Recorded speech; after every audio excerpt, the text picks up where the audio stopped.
So you've had gallbladder surgery, you've gone on the internet or you've heard from someone that you're supposed to avoid fats and you're supposed to avoid spicy foods, and you're like, yeah, but A, what am I supposed to have? And B, do I avoid all of those?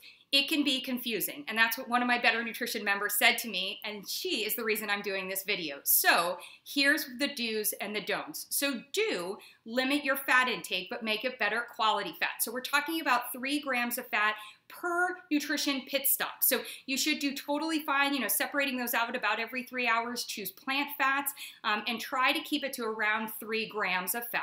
And so what is that? That's like 3 walnuts. That's a teaspoon of an oil like an olive oil. That's half of a full egg if you're eating the yolk, or 1 egg without the yolk.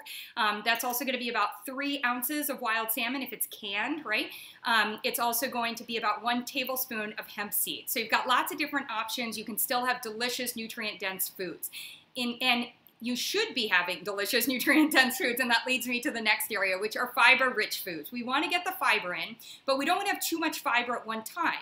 So choose foods like I was just mentioning. Hemp seeds have fiber in them, but also oats are a great source of soluble fiber. Lentils are a good source of soluble fiber. So maybe you're not ready for hummus, but you could certainly make a bean dip using lentils, a little bit of lemon, lime. You could also use that teaspoon or that half of a teaspoon serving size of olive oil. But what's going to make it delicious? Skip spicy, as in greasy and just sauces, and choose spices instead. So use for your bean dip, you can add a little bit of a cayenne in there, or ginger, or cumin, or cinnamon, or a whole blend of all of those.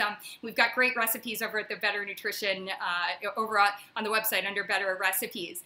So also alkaline forming foods. Your greens, I mentioned your lemons and limes, and plants are just more alkaline forming than animals. So to that end, I'd skip dairy and I'd choose the plant options more often, which if you watch my video on aquafaba, you'll know what I'm talking about, right? It's a great way to avoid fats and still be able to have a meringue or a chocolate mousse, and you're not even getting in any dairy.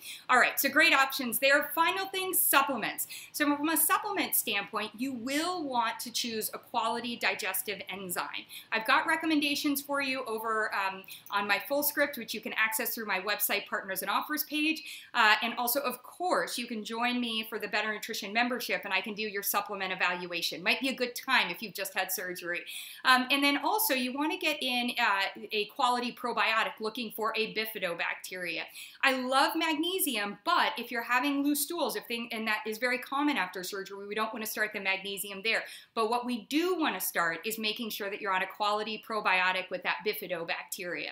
And finally, I also like glutagenics. That glutamine is going to help your digestive system heal beautifully.